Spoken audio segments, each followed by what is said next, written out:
I'm ready to know what I need to know to move to where I need to be right now. Well, we're ready to tell you what you need to know. So what is it that you want to know?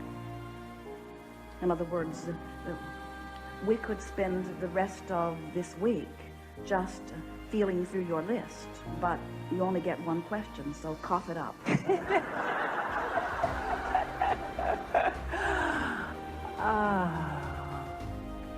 What's holding me back?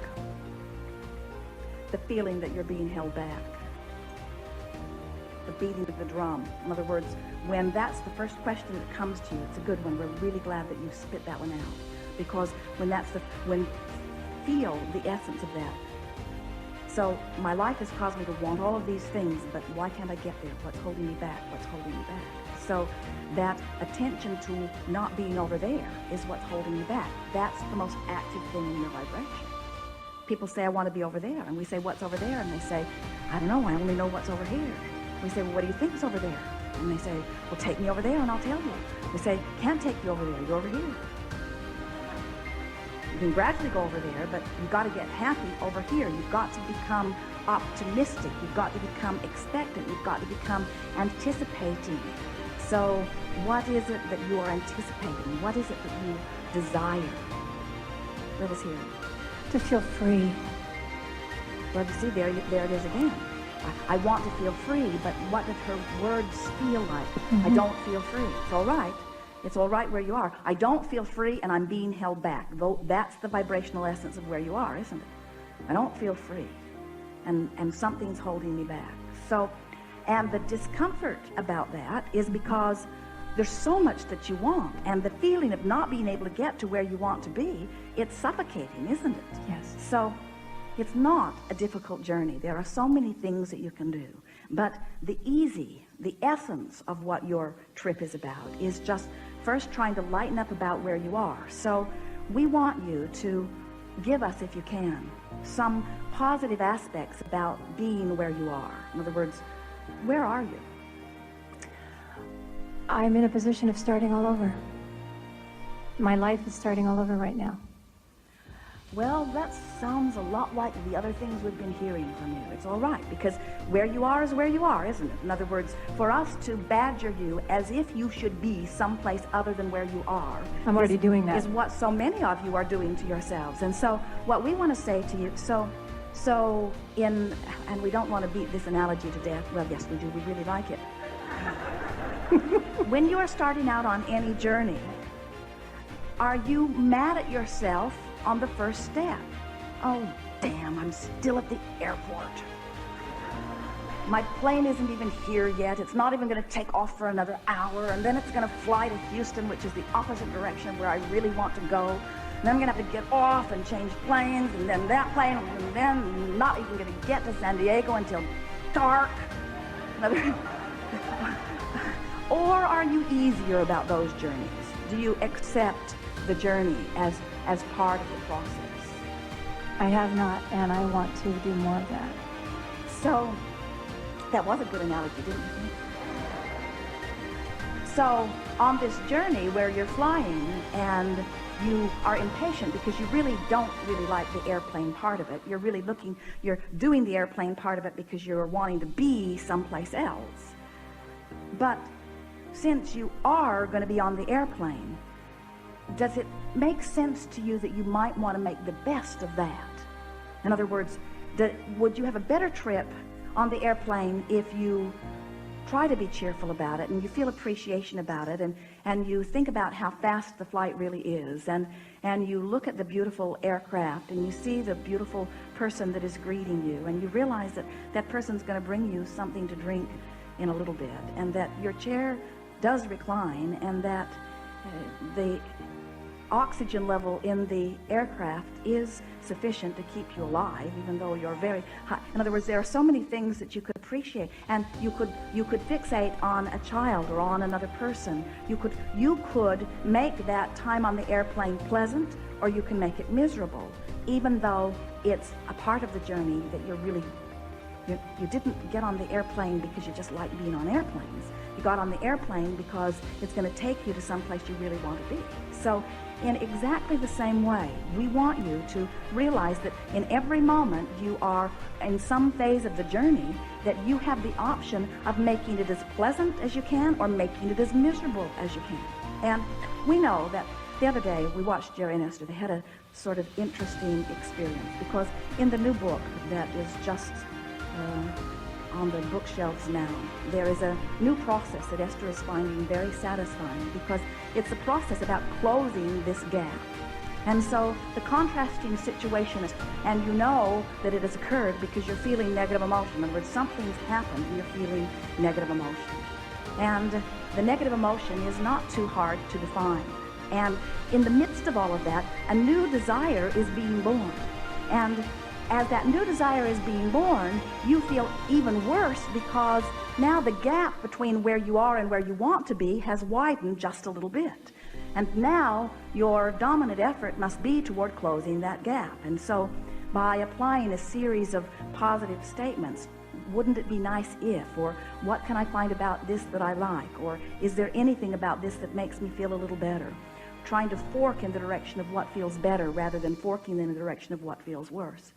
And so Esther has made for herself a little computer program, and every time in the last week that she's felt a little or a lot of negative emotion about something, she has gone right to her computer and described the situation and described the emotion, and then she sits and she just writes until she feels better. And it is remarkable how quickly she can feel better. And it is also remarkable how often in the middle of that writing another page springs up. In other words, I thought, Esther said, that what I was really angry about was that while I was working on a recording process, that Jerry was out on the outside of the monster bus rearranging everything in the bottom portion of the coach, which is box after box after box after box after box after box of things. Just when I think I know where everything is, I can hear him out there banging around and moving things around. And I'm not going to be able to find anything because I can never remember where Jerry put something. So Esther is working on the recording, and Jerry can't remember where he puts things either. So Esther is working on the recording and getting increasingly agitated about it and not doing any writing about it because she has other things to do. And then she went to print something, and the printer cartridge ran out. No problem. I'll go get my new printer cartridge. Easy to anticipate the end of this story. Now, Jerry had said to Esther, I saw some big cartridges in the second bin back, in a box under the window washing brush. I think it said 12A. And Esther said, no, the cartridge I'm looking for is 97A. So she discounted Jerry's excellent guidance and went right to the box where she knew where her cartridge was, and it wasn't there. Or in the one next to it, or the one next to it, or the one next to it, or the one next to it, or the one next to it, or the one next to it. She took every box off this big long conveyor tray that she pushes a button and a big tray comes out of the monster bus, and here are all of these beautiful black boxes. They all look exactly the same. So Esther opened every box, getting madder and madder and madder. And then she realized that it isn't about not being able to find something. It's about feeling that my life is out of control. In other words, it went deeper and deeper and deeper and deeper as she wrote. In other words, it wasn't just about not being able to find. It wasn't about somebody making an effort to put things where he knew where they were. It wasn't about what it seemed like it was about.